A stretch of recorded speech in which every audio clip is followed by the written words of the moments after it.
Hi everyone, welcome to the comment review video of the week. It is almost midnight. I still gotta go to the gym.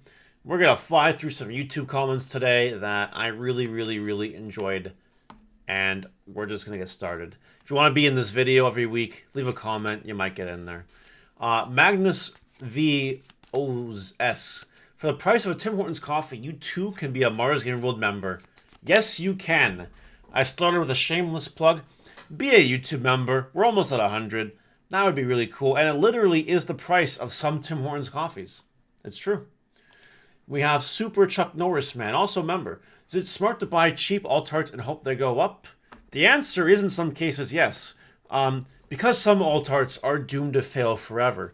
But if they are alt-arts that could get hyped in the future, based on news or potential deck trends or maybe just a hyped card overall, you never know. Like, for example, I invest in alt art Hina's because I'm sure that one day that card will be more than $5 USD. I'm sure one day we'll get more like Dragon Link support and that card will go up. So that's just me. That's just what I think. Eric Top Gun. I have no idea what that is. Kind of funny that Mario says maybe as an insurance policy when a card doesn't do well, as a credit ego boost when it doesn't get it right. What Mario should do is present center ones to get it right or wrong. The problem is I've suggested and done thousands of cards over my time as a vendor slash card shop owner slash content creator. I literally cannot give you the list. The list is too long. Even just on YouTube, the list is too long. But what I will give you is my legend. I will give you my legend. I'll tell you how I basically look at things. There are some cards that I say maybe it will do well. That means I'm not 100% convinced it will do well. And more of like a invest at your own risk. And the reason why, another reason why I say the word maybe is because that's not really like financial advice. Not that my market watches should be considered financial advice. They really shouldn't be, as far as financial advice goes. You know, because I don't want to be like sued or something. But like by using the term maybe, no one can really get upset. It is a blanket for the cards that I just don't know. They might go up, they might not go up. But I do very actively suggest cards without a maybe. I very regularly say you should grab this now. And I've been wrong once that I can remember in recent history. Like going back a few months. One time. I've been wrong when I said this card is the way. And that card that I was wrong about, you guys know what it is, I think. It might go back up. For the sake of manipulating the market, God forbid I did that, I'm not going to mention what that card is. But if it does end up going up, then great. So, anyway. For this guy's reference here, I like the comment. It's a good comment, honestly, so that's why I included it. Yeah, if I say maybe, go at your own risk. If I say buy this card right now, buy this card right now. It is the best idea for your investment wallets. Ros Dread King 1652. I pulled a Skull Greymon. Unfortunately, I don't have a toaster. Yeah, pulling promo Skull Greymon instead of Raremon is a really bad feels. It's unfortunate. We have Smegalodon. I don't know why I screenshot like that, but that's fine. Totally agree, and the problem is compounded by Bandai banning other purple alternatives like Scatter and Megalomons. Yeah. I don't know if you guys have started looking at Japan EX6 lists. A bunch of 7 Great Demon Lord lists are playing Raremon. Like, I was just looking at them earlier today. They're playing Raremon. Like, Raremon is not going away anytime soon. We don't have good alternatives right now. We really don't. So Raremon is just going to be the way for a while. Hopefully get a reprint by then. Benjamin Wisman. I don't have a problem with promo box toppers, but 1/6 and 1/6 of each is a box is ridiculous. 2 of each pack, like the BT9 would be fair. Ideally, the packs would be 1 of each, like the training boosts. You know, this Benjamin Wisman fellow, sometimes he posts stuff that doesn't make sense. This comment is a big win in terms of what everyone would want. Like, these box topper cards in principle are cool, but they are way too rare as they are right now. They just really are. Like, you can't even open a case of product and get a playset of the promos. That's a bit of a problem. Like, what are you supposed to do? Buy 2 cases? Who's going to do that? Stores are going to do that.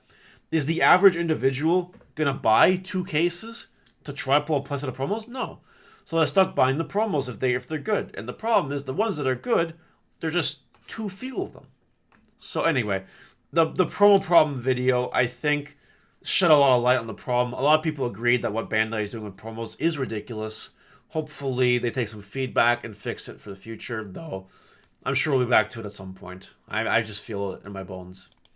Mad Disney 123. An anecdote for those thinking of playing the Monsman Lottery and buying RB 101 boxes. 6 boxes of that set were bought between my brothers and I. Pulled 1 out of them.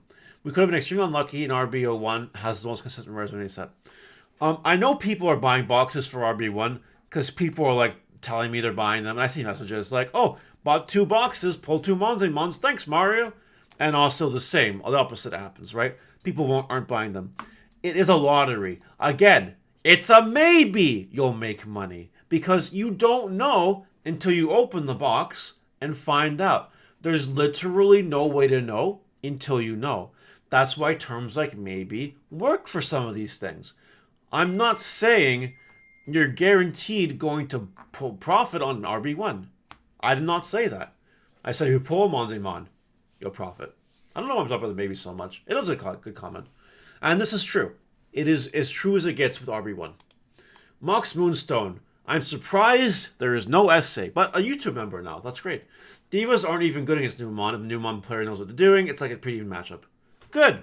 So, I was talking a lot the other week about Divas versus Numemon. People were saying that Divas destroys Numemon. It's basically a free matchup. Blah, blah, blah, blah, blah. I tested it. It is basically 50-50. And I misplayed a couple of times. Which is okay. That's what testing is for. But it could have been a lot higher. Not a lot higher, but it could have been more of a 60-40 by the time I was done.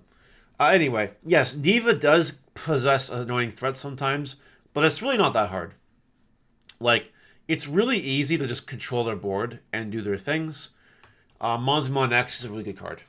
I'll leave it at that. Next, Virtual Victrola. I love the Dimension Scissors as a meme card. It can chain as long as your opponent has a wide enough suspended board, so anything that suspends the body on the field or puts a suspended body on the board can just do that a lot. It's hard to find room for it though. Also, Eosmon isn't here to be good, he's here to be funny. Like, it has a niche of making your opponent's tamers near useless. Most of the level 4 or 5 Eosmon that's crazy bust is not going anywhere. I'll keep it assembled, maybe I'll try to get the Altard stuff when it comes out. I'm hyped for Double Typhoon Cup. Green hype. A big long comment, but I love the analysis. It's the analysis that gets me off. There's these YouTube comments that are stupid sometimes and offer no value to anything ever. But comments like this are great because you really get into the brains of the viewers. You really understand what's cooking upstairs. This is a good comment. I loved reading it, so I included it. Running Reviews didn't expect this comment video to feature much unrequited love. My YouTube comment review videos always have lots of love or lots of hatred. One or the other.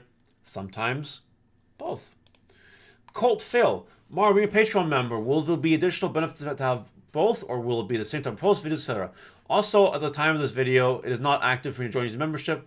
Love the vids, keep up the good stuff, excited for the future. So you should be able to join the YouTube membership now if you haven't already. Thank you if you have. After this was done. But try joining now on your desktop. I've heard that you cannot join on a phone, but you can join on desktop. So there's that. Patreon are different things. Both Patreon and YouTube will have early deck profiles, exclusive deck profiles. YouTube will have more of the market strategy stuff and bonus streams because you can do a stream on YouTube. You cannot do a stream on Patreon, to my knowledge. But Patreon is going to have all the gameplay videos. All of them. The ones that I record and feel like uploading when I have time. Amongst other things, I plan on diversifying both streams to have different things soon. For instance, YouTube members, I think I'm doing a once a month giveaway for them. I'll be doing something similar with Patreon as well, just need to flesh it out. So, Hope that helped your question. There's definitely enough services for both. If you join both, that would be really great. I would prefer, if I had a preference, the YouTube membership over the Patreon would be really cool. That way I'm keeping everything, my eggs in one basket on the YouTube part. But again, support me where you can or can't. Either way, I appreciate you guys watching the videos in the first place. J Phantom X111. Do you just make multiple orders, or do you have mixed up multiple accounts? Every time I go to add some to my current premium Bandai, it says quality 1. I don't order anything from premium Bandai. I'm a store, and I can order most of the stuff as a store from a distributor. That's how I do it. But that doesn't really help you. But if anyone can answer this guy's question in the comments, please do that. Dark DD Master. My LGS has started a campaign to email Bandai to try to get a regional in their store. They can fit over 1,000 and do regional for Yuka and Bushi Road. Not sure if Bandai will actually do it, but I feel like us emailing them will at least show there's a big enough demand to do more events. I think every store should. I think every store that holds Yu-Gi-Oh! Regionals or other regionals in other card games, big events, should apply to be a Bandai regional TO or email Bandai and get it. Because we're never going to have more events, a lot more events, if we don't get more TOs. There just ain't no way it's happening. So do what you can, and just let's try to just make make Digimon great again. You know. Johnny Stevens 259. I missed signups for every physical Digimon event since the Atlanta regional last year. A lot of my friends are starting to give up on the game because it's basically impossible to play at any person events. Right.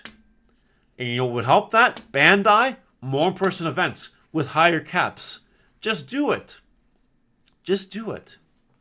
It's not hard. It really isn't. I would do it if Bandai would ever talk to me. Like, my God. Scoost 1425. If 256 player cap on indoors Digimon regional event is bad, then I don't even know what to call 128 per cap on an online regional in Europe on March 16th. And the thing is that R&T organizer worded it as online events are now capped at 128 when the tickets went for sale, which is really worrying because they did specify that it was Bandai themselves that has put the cap on the regional event on March 16th. PS the Ultimate Cup had happened before January, had around 80 people participated, didn't have a cap. Okay. I've seen conflicting information on this, so I don't know if it's true. I don't know if it's the TOs doing the cap or if it's Bandai doing the caps. I don't know. I want to think it's Bandai because Bandai is the one that prints the prize support in the first place. So if they're not printing enough, then maybe they're capping it for that reason. Maybe. But I just don't know. I don't have that inside information. So if someone wants to share it with me, let me know. But these caps are ridiculous at the end of the day, especially in other areas besides North America. It just needs to be fixed. It has to be fixed. It really does. Zero Hero Kings. Fascination's getting real creepy, dude. Out of all the content creator, he's the most that lives in your head rent-free. Think you should chill after going after my avatar. He doesn't live in my head rent-free. I don't know where people come up with this kind of stuff. I don't know why people think I'm so fascinated by my avatar. Just because I talk about the guy a lot doesn't mean I'm fascinated with him. For example, I talk about crack a lot. Like, that doesn't mean I'm fascinated in crack. Or like, you know what I mean? Like, take something like, here's an example. I talk about Microsoft Excel a lot. In my line of work, Microsoft Excel is a godsend sometimes. It's the best thing since sliced bread. I love Microsoft Excel. It lives in my head rent-free. But I don't go crazy about it. There's no fascination. It's just a cool thing. I hope that makes sense. Excel takes up a lot more rent-free space in my brain than Ride My Avatar. It does. And there's other things that get there too. For example, Mario games, rent-free. Pokemon games, rent-free. Ride My Avatar is nothing but a speck in my existence. That sounded kind of harsh. But it's true. I don't really care. I just find it very interesting the way that the guy operates business sometimes and does the things he does that I hear about from other viewers because I don't watch any content on the internet like that. Yeah, I hope that makes sense. No fascination. If anything, mild curiosity. He just happens to be the other one that does the market watches. And I don't know what to add to that. I got nothing else to add. There's no fascination, I promise. My fascinations are Excel, video games, food. That's it. The gym now, trying to get strong, you know. What else do we got? Jeff Witchers, where are you finding these cheap Jesmon decks? Literally Walmart's in my area, like that kind of thing. I know Targets in the States have them because people have told me that. I don't Target in Canada, but I've heard that before. Just random stores. Go to an LGS. You know, LGSs probably have these decks lying around. They do. I don't know what else to add to that. I don't have an inside connection. I can't order them anymore, distributor, because they're sold out. So there is no inside connection, if anyone was wondering that. They're just around. They are around. Thanks for the Batman. I buy some of it. You're welcome. I'm glad that I suggested some good ideas for you. That's all I got for today. I'm going to the gym, where my actual fascination is. Let me know what you guys think in the comment section below, and I'll see you later. Bye!